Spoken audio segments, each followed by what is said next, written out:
আসসালামু আলাইকুম ওয়া রাহমাতুল্লাহি ওয়া বারাকাতুহু। সম্মানিত ভাই বোন, সালাতুল জুমা এটি ফরজ ইবাদত। ৬২ নম্বর সূরা কোরআনুল হাকিমের সূরাতুল জুমা ৯ নম্বর আয়াতে গিয়ে আল্লাহ তাআলা বলেছেন, ইয়া আইয়ুহাল্লাযীনা আমানু ইযা নুদিয়া লিস-সালাতি মিন ইয়াউমিল জুমআতি ফাসআউ ইলা যিকরিল্লাহি ওয়া যারুল বায়' যালিকুম খায়রুল লাকুম ইন কুনতুম তা'লামুন।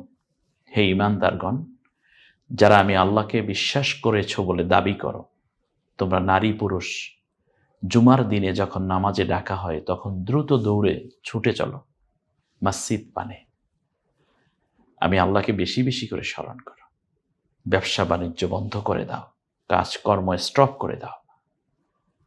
ঘর সংসার থেকে নিয়ে ছোটখাটো কাজে যে যেখানে আছো সবাই ওই মুহূর্তের জন্য বন্ধ করে দাও। সব অফিস আদালতের কাজ স্টপ করে দাও, চলে যাও মসজিদ পানে।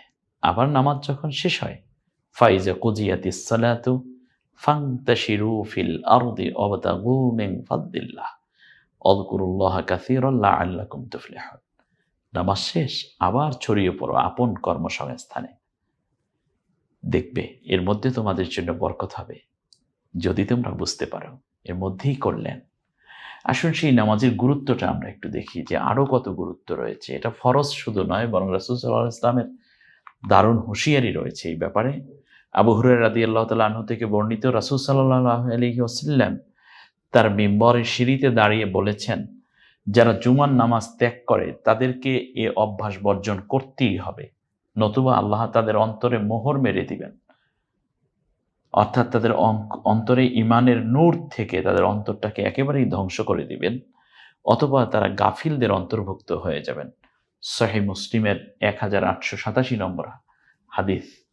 রাসূল সাল্লাল্লাহু আলাইহি ওয়াসাল্লাম যেভাবে কথাটা বলছেন, লায়ানতাহিন্না আকওয়ামু আন ওয়াদইহুমুল জুমআত।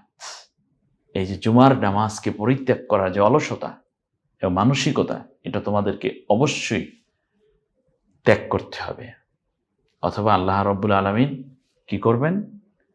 লাইয়াখতিমান্নাল্লাহু আলা কুলুবিহিম, অন্তরের মধ্যে আল্লাহ মোহর অঙ্কিত করে দিবেন।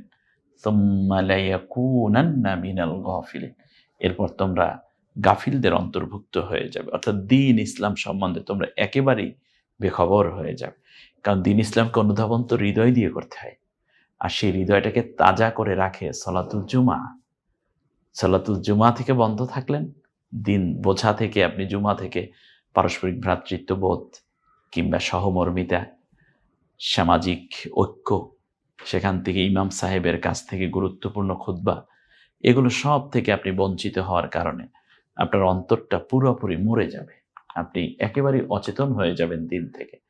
জুমার নামাজের গুরুত্ব প্রসঙ্গে রাসূল সাল্লাল্লাহু আলাইহি ওয়াসাল্লাম আরও একটি চমৎকার বাণী দিয়েছেন।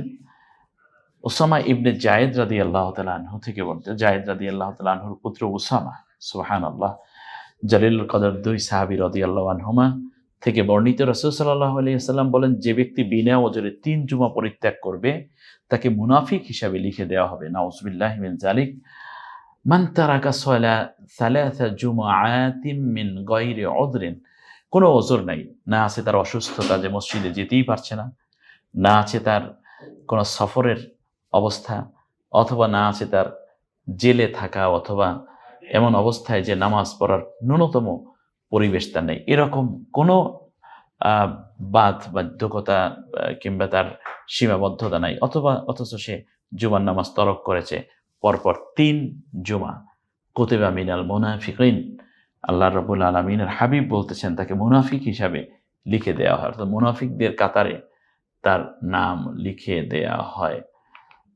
সম্মানিত ভাই বোন, আমরা সলাতুল জুমার এই যে গুরুত্বগুলো শুনলাম, আল্লাহ রাব্বুল আলামিন যেন আমাদেরকে অবশ্যই সলাতুল জুমা পড়তে হবে, কারণ সলাতুল জুমার অপরিসীম সওয়াব রয়েছে। আমরা সেগুলো পরবর্তী এপিসোডে দেখবো ইনশাআল্লাহ। অতএব এটা ফরজ ইবাদত, এবং কয় রাকাত কিভাবে নবীজি আদায় করতেন ডিটেলস নিয়ে আমরা পরবর্তী এপিসোডগুলো থাকবো। আল্লাহ রাব্বুল আলামিন আমাদের সবাইকে সলাতুল জুমার দিনের প্রস্তুতি হিসাবে যেন সুন্নাহ আমলগুলো করার তৌফিক দান করেন। জুমার দিনে সবচেয়ে বড় সুন্নাহ হচ্ছে জুমার দিনের ফজরের নামাজ জামাতে আদায় করা।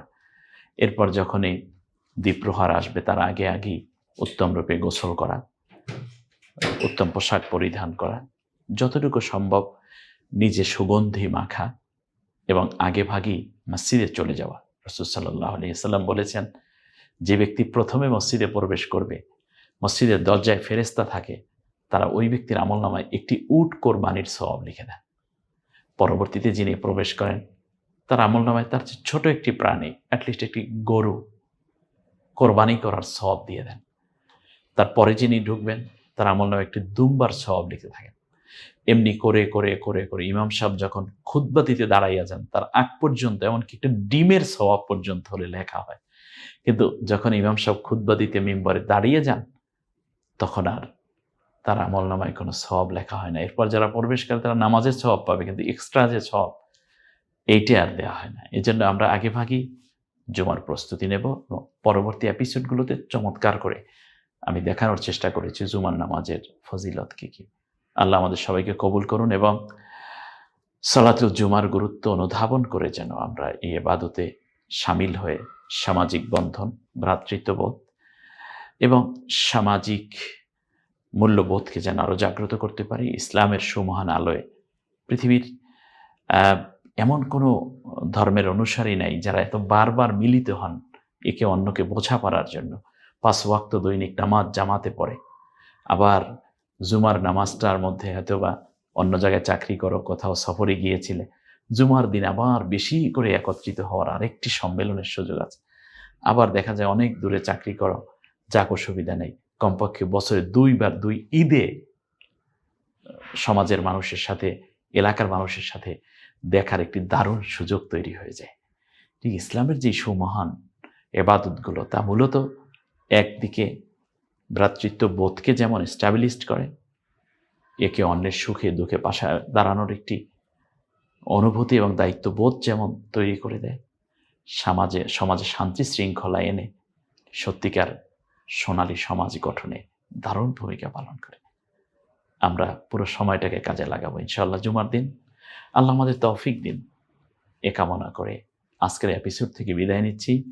পরবর্তী জুমা কেন্দ্রিক এপিসোড দেখার আহ্বান রেখে আল্লাহ হাফিজ। আসসালামু আলাইকুম ওয়া রাহমাতুল্লাহি ওয়া বারাকাতুহু।